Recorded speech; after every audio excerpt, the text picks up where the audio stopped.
Virginia Marie Bouvier, Chapter 6, Part 2. The practice of purchasing brides appears to have been common throughout California. The practice and its meaning differed by group, however. Among northwestern tribes, it was a definite commercial and negotiated transaction, the absence of which constituted a serious injury to the girl's family. Hugo Reed described the marriage customs of the Gabrielino Indians who lived in what is today Los Angeles County. He wrote a commodity exchange in which the husband-to-be decided on the woman he wished to purchase, publicized his decision, and had it confirmed by the community. The bride and her family played an apparently minor role in the transaction. Reed noted when a person wished to marry and had selected a suitable partner, he had advertised the same to all his relations, even to his 19th cousin. On a day appointed, the male portion of the lodge and male relations living at other lodges brought in a collection of money beads. The amount of each one's contribution was about 25 cents. The males proceeded in a body to the residence of the bride, to whom timely notice had been given. All of the bride's female relations had been assembled, and the money was equally divided among them. The bride receiving nothing, as it was sort of a purchase. In many cases, the women seemed to have little to say in the matter. Fathers Marquinez and Jamie Squeedy documented what they considered to be a relatively unceremonious exchange of goods, and in which the husband purchased the wife from her father. They observed that when non-mission Indian and Santa Cruz mission wished to marry, he went to the girl's house and sat beside her. They observed he sighs without saying a word. Then he throws before the father of the girl some colored beads, which we called carricos, or small pieces of seashell. Held together by a thread, they go forth and without any further ceremony or rite or are considered married.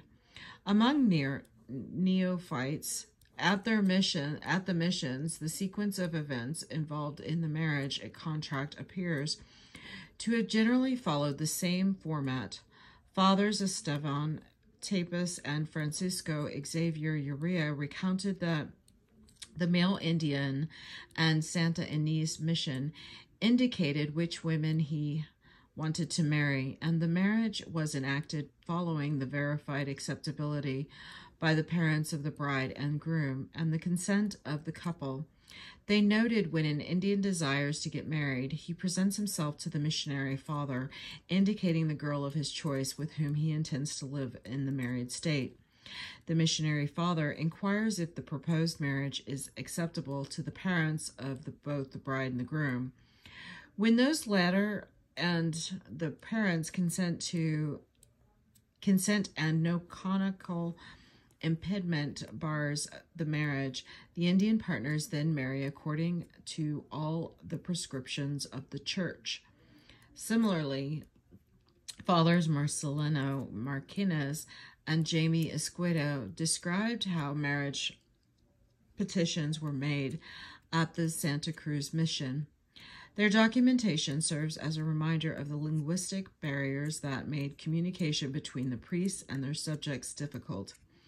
They wrote, the Catholic Indian, without indicating generally the nature of his petition, comes into the presence of the missionary, kneels down and blesses himself. This is the sign indicating he desires to get married. Consequently, the missionary asks him, whom do you wish to marry? On learning the identity of the woman, the missionary inquires from her if she desires to marry the petitioner. Then, when the missionary determines that there is no impediment to the marriage, the sacrament is administered according to the rite of our Holy Mother of Church, our Holy Mother, the Church. A particular note, was the required accessibility of the marriage choice to the couple's parents and the priests. Formal review to be sure there was no canonical impediments barring the marriage. Such impediments include degrees of consequently, as well as validation that neither party was entering into the marriage under protest. The Catholic marriage contract historically relied heavily on the concept of individual freedom. Approval by each of the participating spouses was central to the validity of the contract, although following the issuance, the Royal Pragmatica in 1776, the Church showed itself to be more interested in protecting the interests of the family and the state in respecting the individual desires of the couple. Despite the patriotism of the Spanish-Mexican institution of marriage, some Indian girls appear to have had increased opportunities for marriage choice at the missions. The Spanish soldier Innocent Garcia related that when an Indian girl at San Miguel mission liked an Indian and wanted to marry him, she simply advised one of the priests and he arranged the marriage. Garcia told the story of Kashuka, a short Indian cowboy who had 10 women lined up to ask for his hand. Garcia wrote that the women drew lots and they agreed among themselves that the lucky one should marry him. This done, Kashuka agreed to the bargain and the marriage was arranged. Guadalupe Vallejo, the nephew of General Marino Guadalupe Vallejo, who was the commander of the Mexican army in California, wrote that in the Sonoma region, as well it was the woman's prerogative to inform the priests of her marriage choice. Although the woman was generally responding to the man's proposal, Catholic doctrine emphasizing free will, at least theoretically, provided the woman with the grounds on which to reject the suitor. Vallejo observed that after an Indian, in his hours of freedom from toil, had declared his affections by a sufficiently long attendance upon a certain window, it was the duty of the woman to tell the father missionary and to declare her decision. If this was favorable, the young man was asked if he was willing to contract marriage with the young woman who had confessed her preference. Bartolomea Camacrobit appears to have been one to choose her a spouse. She lived at her family's rancheria until she turned 6, when she went to live at the Monajo as a neophyte of the San Gabriel mission. Apparently, upon the recommendation of Elua Perez, the Spanish-Mexican house mother, 13-year-old Bartolomea asked to marry Pablo Maria, an elderly of the nearby Yucabit rancheria. After the death of her first husband, Bartolomea married the Scotsman Hugo Reed and changed her name to Victoria Reed. In the 18 years, she received from the Mexican government a land grant of 128 acres. At some missions, when a male Gentile was brought in to be married, the priest would give the couple variations of the same name. Thus, many couples have the similar same names: Pabla and Pablo, Francisca and Francisco, Maria and Mario, Dionysia and Dionisio, Juana and Juan, and so on. This made it easier for the priests to keep track of the couples. At the mission, Indian women were expected to monitor their family's behavior and to control their husbands' actions in accordance with the new Catholic Code of Social Behavior and religious teachings. Through Christian marriage, the friars hoped Indian women would like like their Hispanic counterparts, would become the guarantors of stable families and contribute to Alta California's population. Ironically, the potentially repressive aspects of an institution that counseled the subordination of wives to their husbands also provided indigenous women with a new external authority vis-a-vis their spouses and children. The testimony of Isidora Filomena de Solano is marked by these inherent contradictions. In 1874, Henry Cerruti, a 37-year-old immigrant from Italy hired by Hubert H. Bancroft to interview early California settlers and collect documents for Bancroft's growing collection of California, interviewed Solana, the 90-year-old widow of Chief Francisco Solano. Isidora Filomena was the Christian name she was given by Father Lorenzo de la Concepcion Huiges, the missionary priest at San Francisco Solano Mission. Her real name, Chowie, meant red bird. In Hispanic tradition, her added surname, de Solano, indicated that she was later married to Chief Solano. Cerruti described the ex-princess as a woman who, given the many services which her husband has loaned to the cause of civilization, is owed many considerations. At the time of the interview, Isidora was living in a hut near Lacrima Montes, the residence of General Marino Guadalupe Vallejo, who wrote Cerruti in remuneration to Chief Solano for all the services he rendered him. Takes care of his wife in her old age, page 7. Chief Solano, also known as Samactoy, had enabled Vallejo to conquer and subjugate many of the local Indian groups, putting down a particularly threatening revolt against Mexican rule by rival Pomos and Patwin that Israel from 1836 until the early 18 possibly, born near Cache Creek, Woodland in 1784.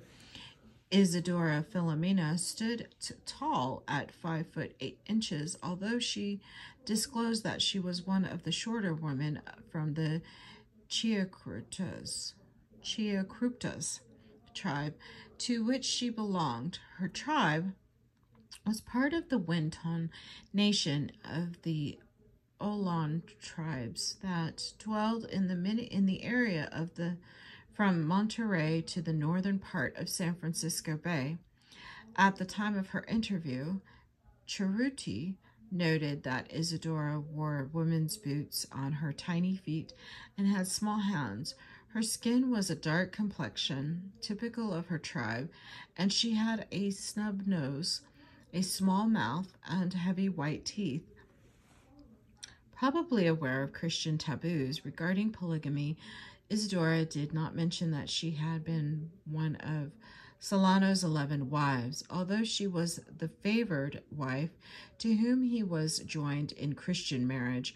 Nonetheless, Isidora's description of her relationship to her husband before she became a Christian suggests that her experience in the pre-mission period was one of the sort in which women were seen as commodities of exchange. She disclosed, "I belonged to Solano before marrying him, and even before I was baptized, I do not belong to the Susians like he does. I belong to the Chiricahua tribe. Solano stole me in a trip he made to negotiate with my tribe. My father came after him with many Satiyomi, but could not overtake him." Isidora's narrative illustrates how well she had learned the precepts of Christianity. Father Giaz had taught her to be very charitable with the poor, very docile with my husband, and very compassionate with the prisoners. Pages 1 through 2. She noted in her interview, whenever my husband got angry, I did all I could to pacify him. Page 1. She attributed her efforts to appease her husband to the teachings of Father Lorenzo at San Francisco Solano Mission. Here we see the crux of Christian matrimony as a means of social control. Indian women were taught to take care of the poor and the prisoners and to keep their spouse's temper under control. Isadora underscored her influence on her husband's actions and her efforts to encourage him to comply with Christian values. She noted that it was her intervention that prevented her husband from killing several thousand Indians he had conquered. It was she, Isadora maintained, who convinced her husband to release his prisoners to General Vallejo to work on his large ranch near the mission. Isadora based her authority to tell her husband what to do on the external authority provided by the church representative, Father Lorenzo. The same church teachings that counseled women to be subservient to their husbands could be disregarded if the woman was seeking her spouse's submission to the new cultural order. She narrated that when my husband, at the head of 8,000 men, defeated all his enemies, I kept him from killing them, as they used to do by tying them to the trees and shooting them with the arrows. She added, I told him to release them to Vallejo, who would make them work the land. Father Giaz also advised the same thing, and when Solano did what he had been advised to do, many poor people were saved. Page 2. The authority Isadora derived from the new Christian order was highly selective, and her story is marked by her loyalty to her husband and her defense of indigenous lifeways. Her husband was a close ally of the Spaniards in their fight against the other Indians, but he was also a conqueror in his own right. He was, Isadora noted, quote, the great Solano prince of the Sianas, Tapatoys, Yaloites, Charuktas, and who made himself prince of the Tapetas after conquering them, page 1, unquote. She stressed the power her husband wielded to terrify Spaniards and Indians alike. During his life, Isadora told Caruti and the men who accompanied him, quote, he made the Indian and white worlds, with the exception of his friend, General Guadalupe Vallejo Tremble, unquote. Isadora testified to her and her husband's acculturation to the ways of the conquerors, while concurrently informing Caruti about and defending their pre-mission lifestyles. She underscored her husband's cultural conversion as symbolized by his acquisition of European ways and clothing.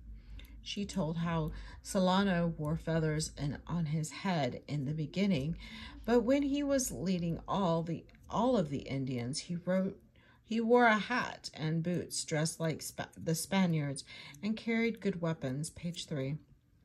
Isadora also defended indigenous nudity, the reason that Solano's warriors did not wear jackets, shirts, pants, or hats, she observed, was not that they were stupid, but because they didn't put anything on their bodies that the white man or other Indians could grasp. Page 3.